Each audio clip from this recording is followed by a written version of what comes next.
আচ্ছা তোর কি খুব চা খাবার মন করছে? খাইবার মন ধরলে কি হবো, তুমি তো আর দিবে না। আর আমি ব্যবস্থা করতেছি।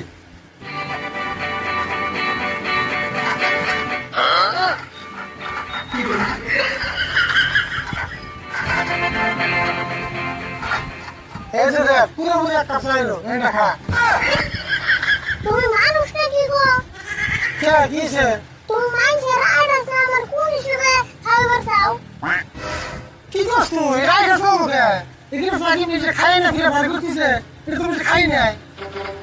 আইড যদি হয় না তাহলে তুমি খাও, আমার খেতে হবে। তুই দিনে খাই বসলি। ভালো করে একটা চা বানালে দিনে চা বানালে তাও খাবো না। ও না খাইলে আমি খাবো। কি করে? এখন এক কাম কর। আজ মতো দোকানে যায় এক কিছু চিনি নেই গাছে ঘুরেছে।